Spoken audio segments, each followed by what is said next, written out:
Earlier this morning, Ontario Premier Doug Ford announced a plan to strengthen security on land, water, and air along the Canada and U.S. border. This plan comes days before Donald Trump's inauguration and is expected to create a renewed strategy alliance between Canada and the United States. For more on this, Doug Ford, Ontario Premier, joins us now in studio. Great to meet you for the first time. Yeah, well, likewise. Thanks so much for having me on, Mark. Yeah, no, very, very nice to have you. So what is the main overall goal of this announcement today? We just want to send a message down to President-elect Trump that we heard him loud and clear. Even well before President Trump was elected, all the premiers, and myself included, for years have been saying we have to tighten up the border. So that's exactly what we're doing. We put our plan forward. We'll have 200 OPP officers out there working collaboratively with CBSA, RCMP, U.S. Border Patrol, and DEA to stop the flow of drugs going back and forth across the border, the flow of illegal immigrants going back and forth, and the flow of guns that we know over 90% of these heinous crimes here in Ontario are committed with guns that have been shipped in from the U.S. And you're expecting the federal government to support this plan and you have some recommendations as well, such as meet NATO obligations, if not exceed them, also having to do with border security. Can you flesh that out for us? Sure. I know they put an announcement out, $1.3 billion, the federal government. I just haven't seen the plan. We have to get Minister McGuinty. I think he's the new kind of border czar.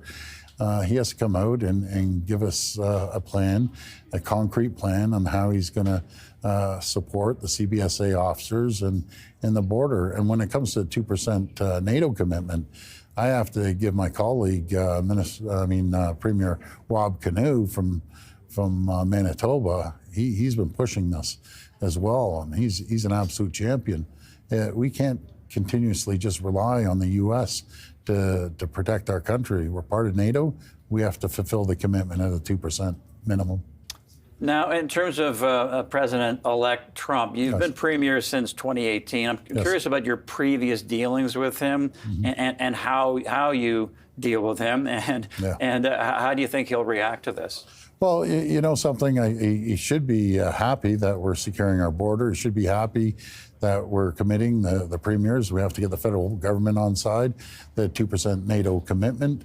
The only time I've met Mr. Trump was for a fraction of a second at the Trump Tower when he was here, shook his hand, said hello, and he wasn't president at the time.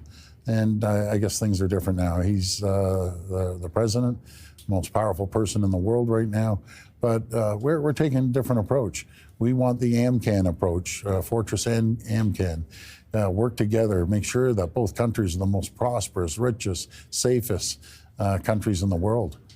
And you say you want to help America decouple from China in the energy area and the electricity grid as well. How do you go about doing that? Well, we know just on the critical minerals, China announced that they're going to be cutting off the U.S. We have the critical minerals right here in Ontario, the exact same critical minerals that China said they were going to cut them off. And we have to make sure that we build this AMCAN fortress to protect us from other countries around the world economically and militarily.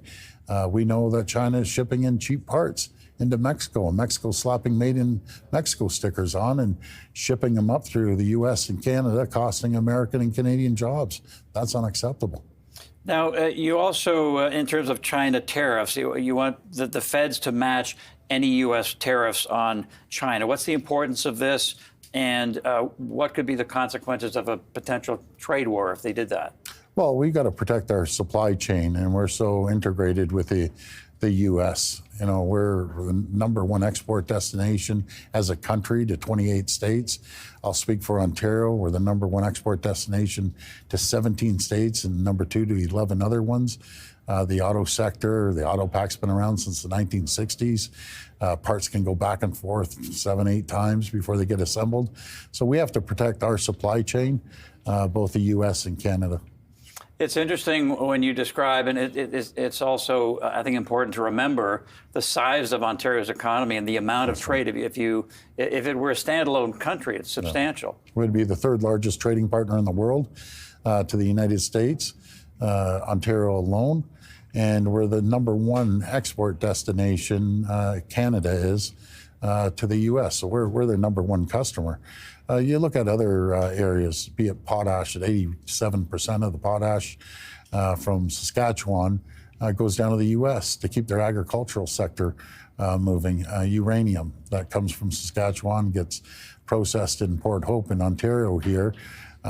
Keeps the military moving forward. We have the finest nickel in the entire world, high-grade nickel that people want. Who do we want to give it to? Well, 47% goes down to the U.S. for manufacturing and for their military. Our aluminum coming from Quebec is essential for their manufacturing. So there's a whole host of products, not to mention energy, the electricity, and crude oil.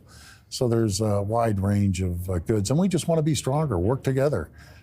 And critical minerals and mining, of course, very interesting for our and relevant for our viewing audience. Yes. Do you think under Trump that the critical minerals there'll be less regulation, less red tape? Is that the goal, to get things moving? Yes, we have to do that. You look at any other country, big mining countries, they don't take 10 to 15 years to get a permit to get in the ground. We have to cut out a lot of the red tape and bureaucracy and regulations and get the shovels in the ground, per se, and get those critical minerals out to market as quickly as possible.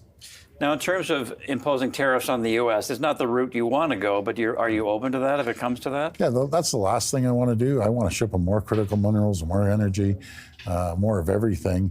But that's a tool in our toolbox, and we'll see what the U.S. does. And I say the U.S., it's really the president. I just haven't heard it from CEOs. To the contrary, some of the largest companies in the world that are based in the U.S. are sending letters to President-elect Trump saying this is not good for either economy, and along with elected officials. I've talked to endless Republicans and Democrats. They aren't saying the same thing. So let's see how this rolls out on January 20th and 21st. A last cheeky question here for you, Premier Ford. We've been seeing your ads on television. They look suspiciously like campaign ads. There's some speculation that maybe there'd be an early election. Are you going to break some news for us here? Well, I don't know about today, but let's see how the tariffs roll out. My #1 goal is to protect the people of Ontario. In return, protect the people of Canada. And we may have to do things that are unprecedented. Throwing tens of billions of dollars into the economy, into different sectors, making sure we keep our economy afloat as we go through these challenging times. It's going to be times that like we've never seen before. It could affect up to 450,000 to 500,000 jobs here in Ontario. It would be devastating. And I'll do everything I can to protect the people of Ontario. And I don't believe I should be going out there spending tens of billions of dollars without a mandate from the people. It's the people's money, not the government's money. But let's see what happens.